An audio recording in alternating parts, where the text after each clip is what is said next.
Welcome and thank you for joining us as Seyfarth and DC DIAT welcome Rebecca Epstein, Executive Director of Georgetown Law Center on Poverty and Inequality.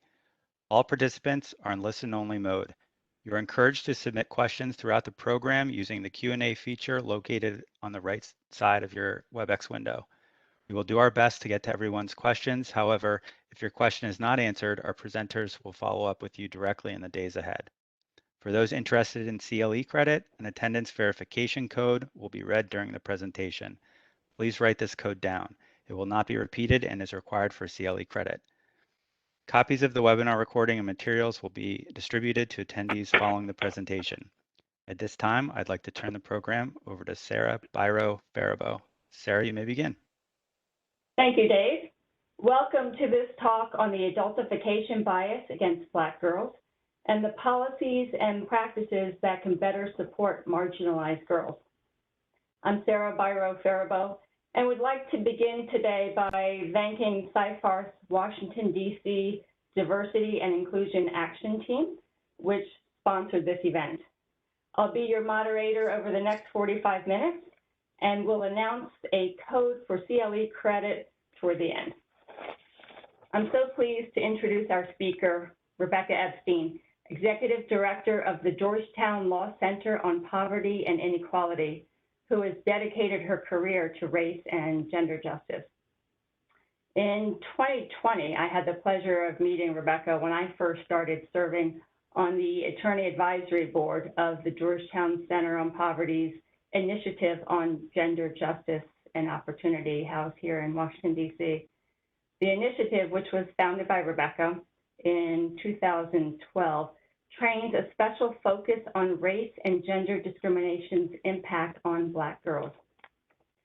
Rebecca previously served as a senior trial attorney with the Civil Rights Division in the Department of Justice, and she practiced law at a national public interest law firm here in D.C. She has co-authored many research and policy reports, including Girlhood Interrupted, the Erasure of Black Girls' Childhood in 2017, and also the Sexual Abuse to Prison Pipeline, the girl's story about 6 years ago. She's received multiple awards for her work on girls in education and the juvenile justice system, including the Champion of Education Award from the Education Law Center. Rebecca will discuss the center's ongoing work to increase awareness about and combat adultification bias against African American girls. Now, that term hadn't been formally named before Rebecca's groundbreaking research, which was set out in a report she co-authored.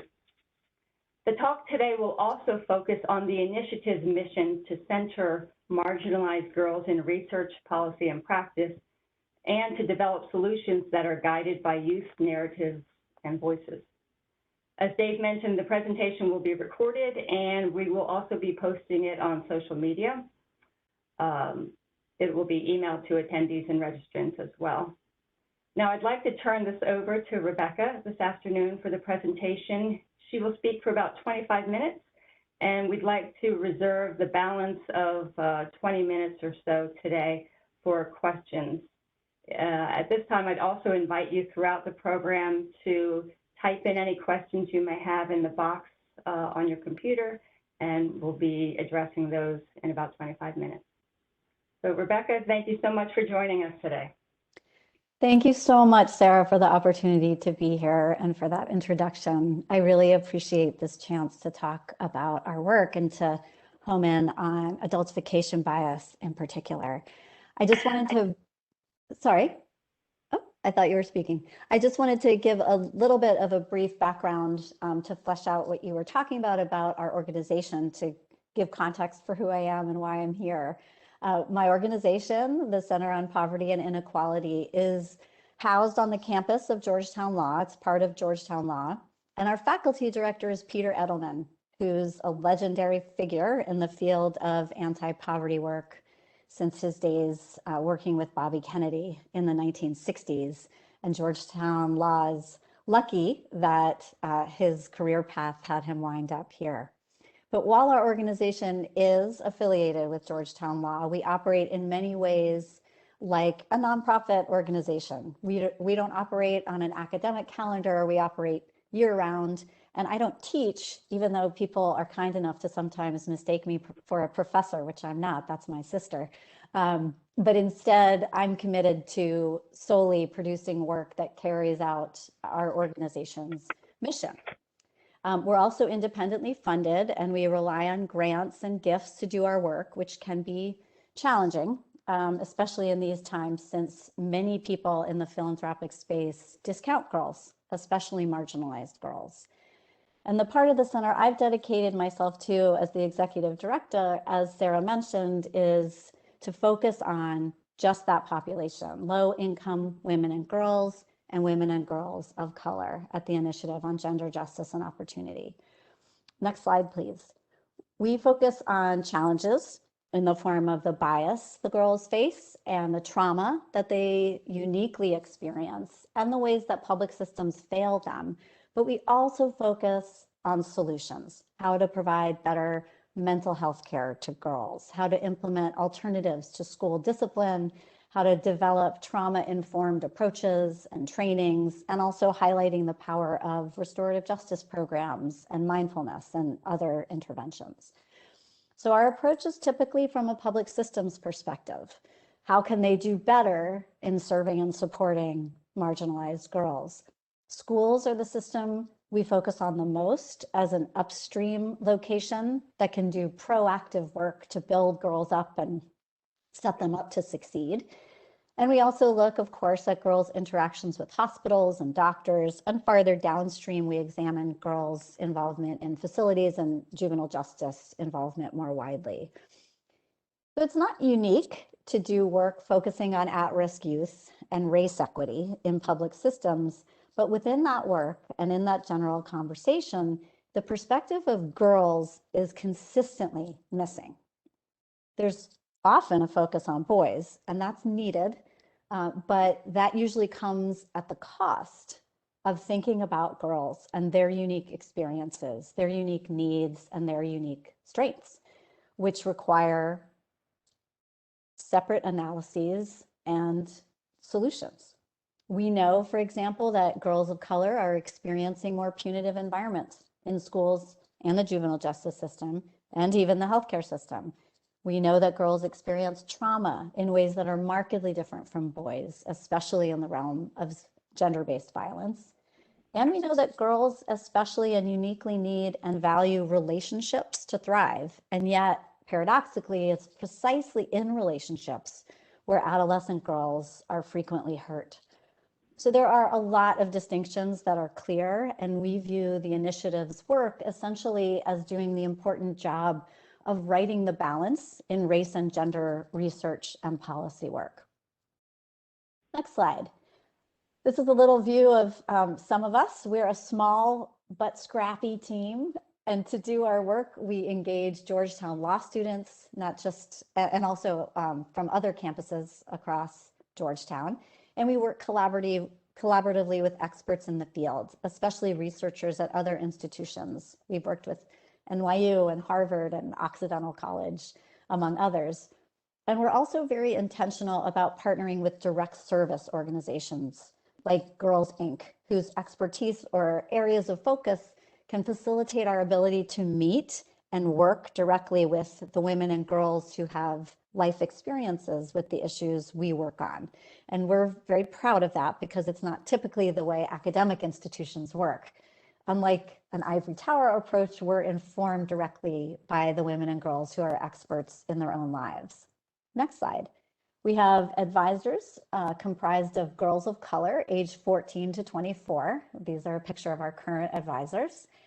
They've organized events and published written pieces from their perspective about how schools can do better in supporting girls of color. And they also advise us about what's most important to them. So we try to let them lead in terms of directing our work. Next slide. We're also fortunate to have a board of attorney advisors comprised of Georgetown Law alum, including Sarah, as she mentioned, which is how I received the privilege of talking to this group today. And finally, we're in the process of forming an academic advisory comprised of professors at Georgetown who have both content expertise and life experience in our areas of focus. But another way that we differ from the ivory tower model that I wanted to highlight is that we aim to produce reports that pair our research with concrete policy and practice recommendations. We're also very intentional in writing our products accessibly, which is rare in an academic institution. We try to minimize wonkiness and academic speak so we can facilitate access by public forums and spark and hold the public interest. Hopefully, those of you who might have taken a look at our report on adultification bias before today found that to be the case. But it's all a part of our strategy of trying to reach a broad swath of people to ensure that the information is widely disseminated and serves as a catalyst for change. Next slide.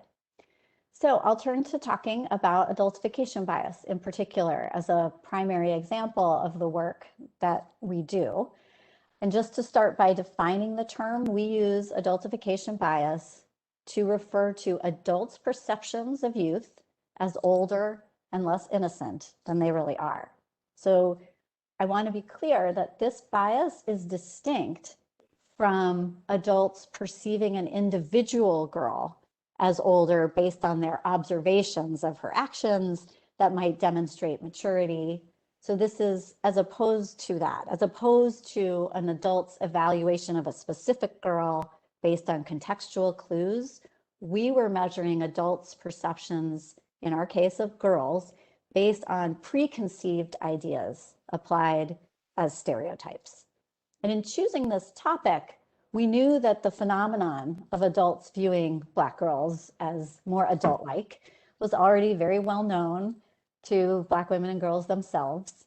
And in fact, when we conducted focus groups later to Black women and girls with Black women and girls across the country, one young woman told us that to her, telling the group the news that our research found that adults view Black girls as less innocent than white girls was a little like telling her the big news that the sky is blue. But even if it wouldn't exactly be a news bulletin to the community itself, we wanted to provide objective data, evidence, and language to talk about the problem, raise awareness in others outside the community, and start a broader conversation about, and hopefully movement toward, reform. And that conversation is critically important because adultification bias harms children. Where it's present, it can function to deprive children of being granted lenience and the assumption of innocence and even compassion that they developmentally deserve and that is granted to white girls. And that's where our report's title comes from.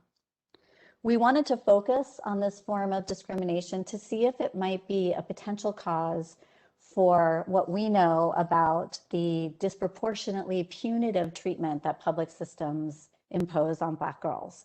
Next slide. In schools, for example, Black girls are disciplined far more often than their proportion of enrollment. This slide is based on information from the Department of Education's Office for Civil Rights, and it shows a comparison of white student suspensions to kids of color, boys on the left and girls on the right. And you can see in that black line that represents Black girls, they are the most disproportionately suspended group compared to their white counterparts. Next slide.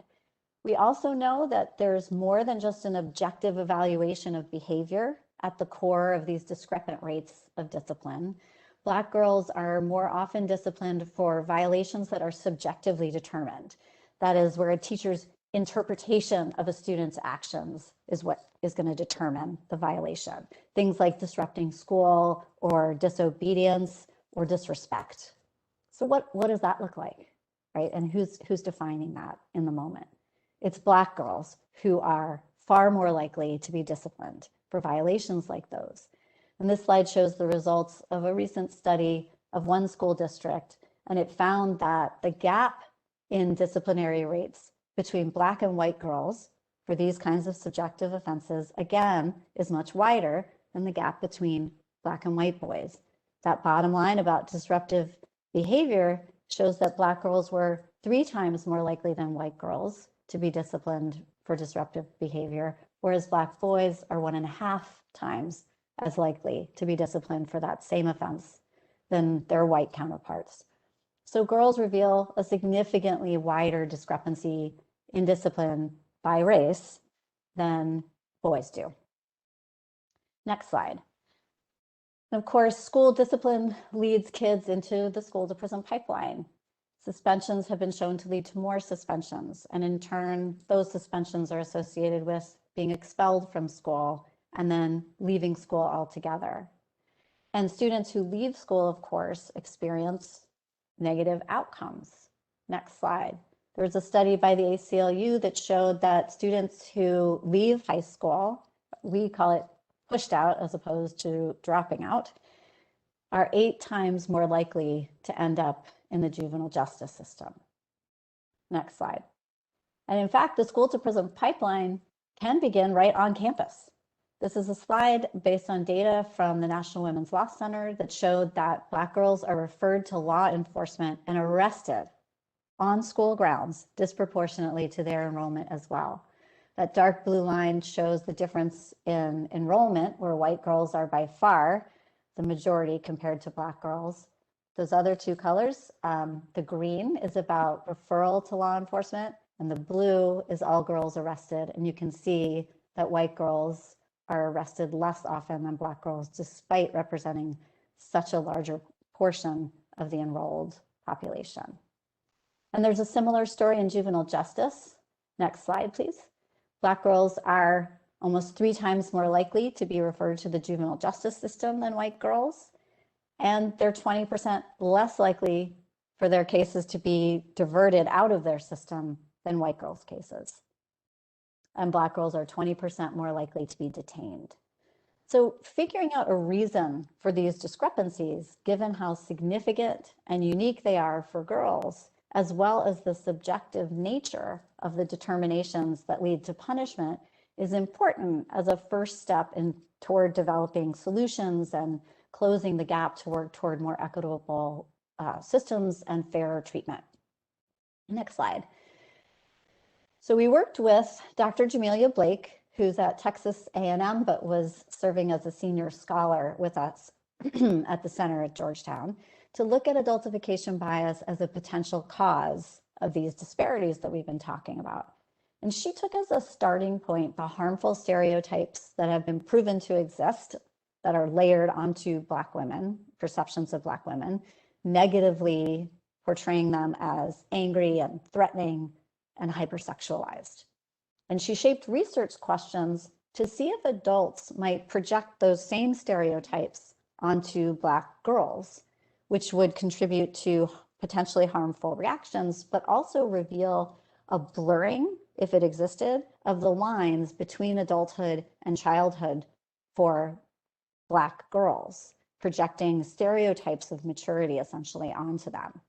And we already knew going into this study that research by Philip Goff, who had looked at Black boys, that adults view them as older and less innocent than white boys of the same age, and Black boys were viewed as more culpable for crimes.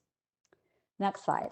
So we sent a survey developed by Dr. Blake to adults across the country with questions split into age brackets.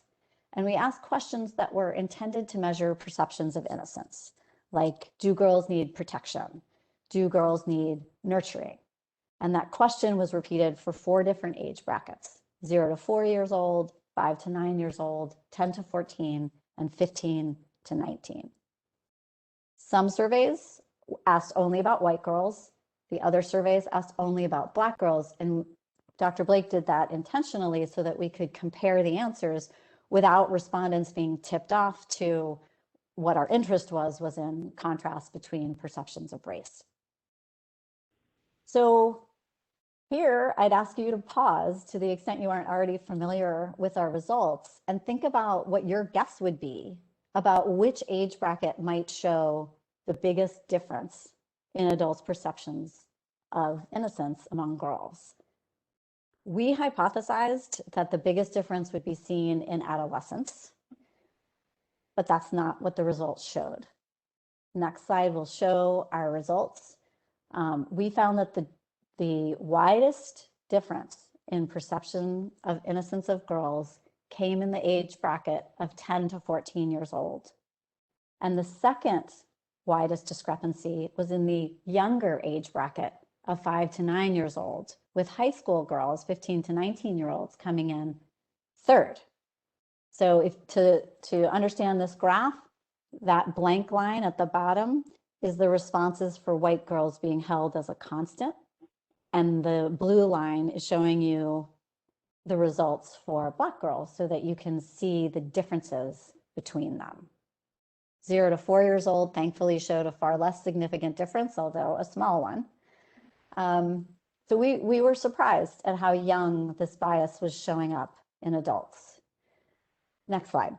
So having found this, what are the public system implications of this bias? We know that viewing children as innocent is critically important in determining the consequences for their actions, including when authorities determine those consequences in public systems.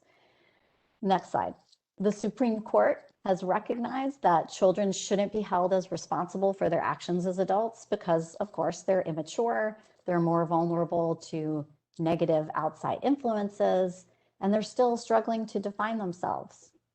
These concepts have come out of our society's view that children should be treated differently than adults and granted leniency, really as a matter of intuition, but is also based on sociological, neurological, and biological studies that look at the brain in particular. Next slide. But in the case of adults who have authority over Black girls in our public systems, what happens if when looking at a girl who's before them, they perceive someone older, someone who's not so innocent? As our study indicates, adults don't see Black girls as having that essential quality of being childlike. They think they don't need protection and nurturing as much as a white girl does, right? So it makes sense that that bias might influence educators, police, judges, prosecutors to impose harsher treatment on those that they view that way, in this case, Black girls, and find them more culpable for suspected infractions, and by doing so, grease the wheels for girls' pathways into the juvenile justice system. I would want to note about our study that we didn't test the association between these different perceptions of innocence and consequences of those differences. But Dr. Goff did in that study of Black boys that I mentioned. And he found both that Black boys are viewed as older and less innocent than white boys, and that they were perceived to be more liable for crimes. So it seems reasonable to suggest that we have the setup for that same association here. We know that the same difference in age perception is there for Black girls as it is for Black boys. So similar punitive consequences are likely to follow in the way that it does for boys. It's intuitive in how we judge a child's actions compared to an adult's. And in fact, when we did conduct those focus groups later to talk about our results, participants who were all Black women and girls told us that Black girls are constantly told that they're expected to behave more like adults than white children of the same age. They had stories about literally being mistaken as older than they are. One young woman told us that a police officer didn't believe she was too young to carry an ID. She didn't have a driver's license. She wasn't carrying around ID because she was a kid. And he handcuffed and detained her because he was so convinced that she was older. Next slide. But also participants told us that adults send them slightly more subtle messages than that as Black girls, coding language for adultification bias as "you should have known better," which wasn't sent in the same way to white girls, holding Black girls, in other words, to a more adult-like standard of behavior. And the stories that our participants told us indicated that those stereotypes of Black women that I mentioned, especially the ones that make people more likely to view Black women as angry and threatening, and hypersexualized is part of this story for Black girls as well. And one girl told us, as an example, that when she was in 4th grade, she was playing a game of Foursquare, and her ball hit another girl, a white girl, in the face, and she was charged with assault and battery.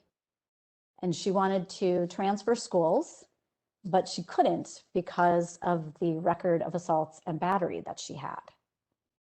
Others told us about adults lacking empathy for them compared to white peers, punishing them where they might give white girls a hug. Next slide. One participant memorably told us that a white girl's tears have more value than a Black girl's tears. And this is her quote from the focus group about adults not having as much empathy or sympathy for Black girls, and that white girls' tears carry more value than a Black girl's. These findings have significant potential implications for Black girls. And since we published the original report, we've seen discussions about this form of bias really reverberate across the country, partly, I suspect, because the results held true for such young ages. We've seen a discussion of adultification bias take place everywhere from PBS to Jada Pinkett Smith's podcast, even to an episode of Black AF that I was particularly excited about. And it's an encouraging sign to see the term enter the mainstream and witness this form of bias becoming more accepted as a given by more people. And also of particular importance to us is that we've started seeing local groups developing to combat adultification bias in their communities so that more people are aware of this form of bias and guard against it, including trainings of defense attorneys. Mm-hmm. Here at the initiative, next slide, we've continued to build on this work. This is the cover of our second report that held the results of our focus groups, our qualitative research. We also launched a social media campaign to end adultification bias using that hashtag. And we created a website. And the purpose of the website is to collect stories and also resources as a way to build community around this issue, elevate awareness, of course, and also attack the problem. We actually hosted an event also this summer that convened the local initiatives I've mentioned that are fighting adultification bias so that they could learn from one another and ensure progress. Next slide. That's it for my presentation on adultification bias. We're hoping that the conversation will continue so that we can turn to potential solutions. We envision trainings for police and teachers, and also in other spaces that are less immediately obvious, like the healthcare system, where pediatricians have been shown to make decisions that are harmful to Black kids based on assumptions that they don't need protection and nurturing and are sexually active at very young ages. And more importantly, maybe we hope the conversation more generally about race equity that's enjoyed greater momentum in the past year and a half will start to include girls more robustly so that girls can thrive in our schools and be supported in our public systems. So I hope this has given you some food for thought today. Anyone who's interested in these topics is welcome to use my email address to get in touch with me to obtain resources or support us. I know we've left time for Q&A, so I'm happy to turn to that. All right, thank you so much, Rebecca. That was really important to help us elevate our awareness of the implicit bias and be more aware when we're reading the news, when we're in education system, criminal justice system, or even in doctor's offices, as you mentioned, the sort of negative bias that goes on. I have a question for you, and we've got some in the Q&A as well, but can you talk to us a little bit about how adultification bias is relevant today? And I'm thinking in particularly the last year in the news that we've seen. Yeah. I think what springs to mind first is the many incidents that you're probably referring to of police violence against Black people. And Black girls are a part of that story. They tend to be focused on less, but the most noticeable incident that revealed adultification bias, in my opinion, was in Rochester some months ago, where police officers pepper sprayed a 9-year-old Black girl who was already handcuffed and already in a police car. She was yelling, she was scared, she wanted her dad. But there she was in the squad car with her hands handcuffed behind her back. And the police officer said to her, tellingly, "You're acting like a child." And she somehow, as a 9-year-old, had the presence of mind to say, "I am a child." That's a almost unusually overt form of adultification bias, where the adult just doesn't subtly harbor a sense of the child being more like a miniature adult, but actually reprimands her for acting in what is a developmentally appropriate way for a 9-year-old girl who's been arrested and in a squad car. So I actually co-authored an op-ed about this with our intern, who has life experience with adultification bias, in order to make sure that people are viewing some of these police incidents as also factoring in gender as well as race. I remember when that news story broke, and like I think most people, being horrified by it, and then feeling relieved when you so quickly pushed out that op-ed piece in the Washington Post, I think the next day or two. And I know you wrote that with an intern. What motivated you to write it with the intern at the initiative? Well, it's very much how I work. You can't do the work without experts. And in my case, the experts are the women of color who are experiencing these forms of bias. I view myself as an ally, as a white woman, but I am letting women of color lead. And in our case, with our intern, it's also a part of the importance of mentorship and giving empowering opportunities to young people to have their voice be heard. Well, our first question, if I may, is from Corey Carew. She is joining us today. She is the Chief Diversity and Inclusion Officer here at Seyfarth Shaw. She's based in our Chicago office. And her question to you, Rebecca, is, as a parent of Black girls, this knowledge is troubling. It is not new to me, and I have followed these studies which track real-life experiences. How do we better protect our kids from a world that views and treats them differently, while also doing what we can to protect their innocence and childhood? Thank you, Corey, for that. So we're situated at a law school, and we put the burden on the public systems that are creating the problem, as opposed to parents who have to navigate it. That's parenting a child is, of course, a very personal issue on how you tread that balance. But our attempt is to get rid of this adultification bias in the first instance so that it's not happening and parents don't have to react defensively against it. One thing that we have seen happening in communities is local initiatives springing up to preserve space for girls to be girls. There was, I believe it was in Los Angeles, we heard from a woman who's setting aside space for girls, Black girls, just to play with dolls so that they can have an innocent playtime that is not layered on with some of these harmful stereotypes. But I do know from our focus groups that a lot of Black women are passing down to their girls the message that they're going to be adultified and to expect that.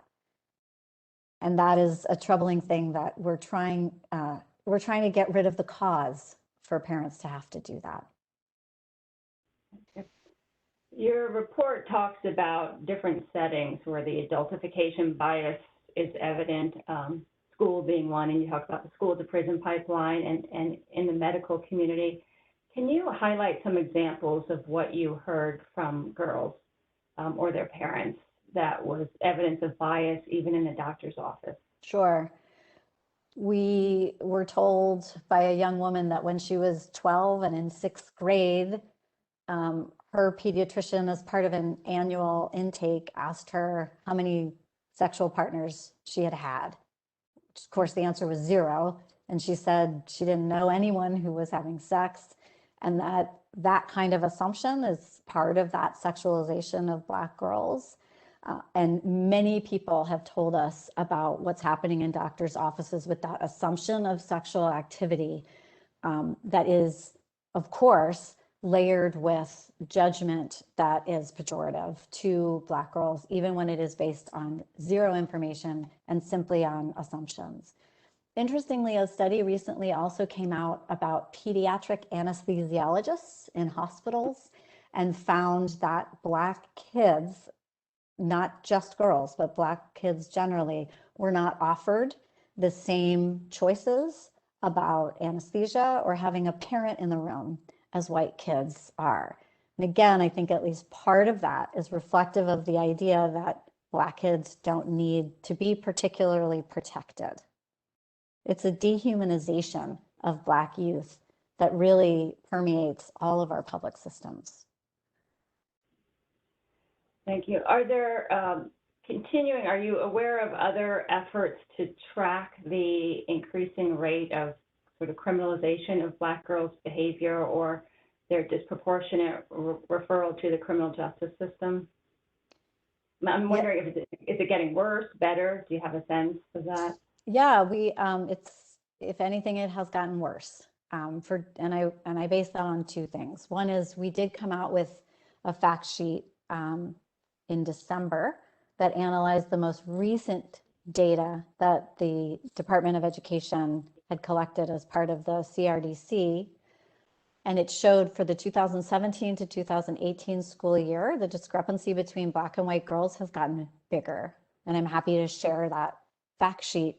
But really, all across the board, Black girls are being disciplined disproportionately at a greater rate than any other race of girl. So Black girls are continuing to receive this treatment, including being transferred to an alternative school as a form of discipline and being restrained in schools. So there's many different forms of punishment that Black girls are enduring right now that we need to fix. It's being tracked by a lot of people. There was a report recently on corporal punishment as well, and how that's being used in many states disproportionately against kids of color. The other reason that I say things have gotten worse is that what we've seen about the pandemic is that it's affecting girls of color more so than white girls. I think a lot of people probably saw the news story about the judge who put a Black girl into a juvenile facility because she hadn't finished her homework, despite the fact that she had ADHD and she couldn't deal with remote learning well, and needed support. And instead she was put into the system. So the digital divide has hurt communities of color. The virus itself has disproportionately hurt communities of color, and girls of color are also disproportionately shouldering household duties that have been doubled down on by the pandemic, all of which is going to have consequences in school. In the school setting, we've all been reading these past few months about the debate whether to defund the school resource officers or how best to disrupt that sort of school to prison pipeline. Does the initiative have a position or any thoughts on what should be done in terms of the school resource officers and their ubiquitousness nowadays? Yeah, we conducted some research in the South with Monique Morris, who's known for her work on Push Out, the criminalization of Black girls in schools. And we talked to police officers and we talked to girls of color. And what we focused on was their sense of safety, girls' sense of safety. And other studies since that time have aligned with ours in finding that girls' sense of safety is decreased by the presence of school resource officers or other police officers, however you term them, that are stationed in schools. And that's principally because the increased militarization leads to greater citations being issued against girls of color. There is an increased enforcement by police of dress code, which really should be handled administratively if they have to exist at all. Mm-hmm. And also there's generally such surveillance of girls' bodies generally, but Black girls in particular. It comes in that perfect storm of dress codes and police officers in school, most obviously, but it happens across the board for them. So they feel less safe. So yeah, our position is to decrease the presence of police officers in school, if not get rid of them altogether, if that can be done safely. You mentioned push out. I will say push out is powerful. I listened to it. It's available on Audible. Listened to it in my car for several commutes. Is it also available online? Is it or on the initiative's website? So there's a book that is available online, I believe, and then a film was made out of that book, which is a very powerful film. I don't believe it is available online, but PBS has hosted viewings of it, and I think it's available on request, but I don't know the ins and outs of how to request it. A lot of groups across the country have had community events around a viewing of Push Out and a discussion afterwards about what it's meant for them. And adultification bias is a part of that story, but it's not the whole story of Push Out.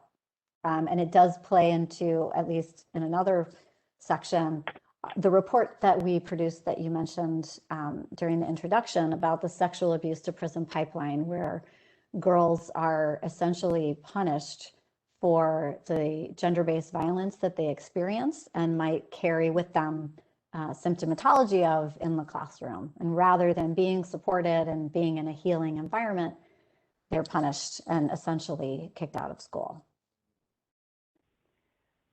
We have a few more minutes, and I think I'm going to raise a question that I believe is on a lot of people's minds now. This has been so helpful. What can we do? How can we stay connected to your work at Georgetown? What's your call to action for us? I appreciate that question.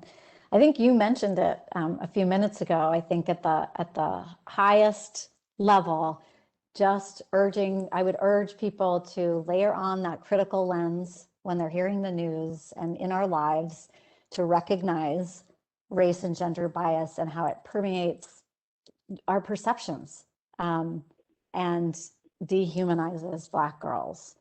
I'd also say if you've been affected by adultification bias, please visit that website that I mentioned and adultificationbias.org and share your story. If you know of resources, we also have a space on that website to share that as well. And we're trying to collect as many positive resources as we can in this movement to end adultification bias. And beyond that, we hope that people will join us. I would love people to join our distribution list. And as I mentioned earlier, we are affiliated with Georgetown Law, but are independently funded. We don't get any funding from Georgetown at all. So we fundraise for our salaries as well as for our work. And that can be challenging because philanthropies often challenge our focus on race and gender equity. They ask us why we don't care about all kids, which to me carries echoes of sort of saying all lives matter. Yes, all lives matter and all kids matter, but where is our focus on the people who are being harmed the most by our public systems? So it's interesting to consider that response. And the competition for a very small slice of philanthropy is what makes up our daily lives. So really, one extremely helpful way to participate in our work is through financial support or by elevating our work on social media as we put out more research. Please circulate it and let people know that we're here and doing this work. Absolutely. Well, thank you. Well, when we circulate this recording, and thank you for permission to do so, we will definitely include a link to the initiative's website and the funding page. Great. Thank you. Thank you so much, Rebecca. This has been really powerful and helpful to us to get a better understanding. Thank you again to the DC DIAT for sponsoring this and for all of you for joining today. I would like to leave you with the CLE code for those who are interested. The CLE code is SS8839. That's SS as in Seyfarth Shaw. So SS839. All right. Thank you very much. Thank you. Take care.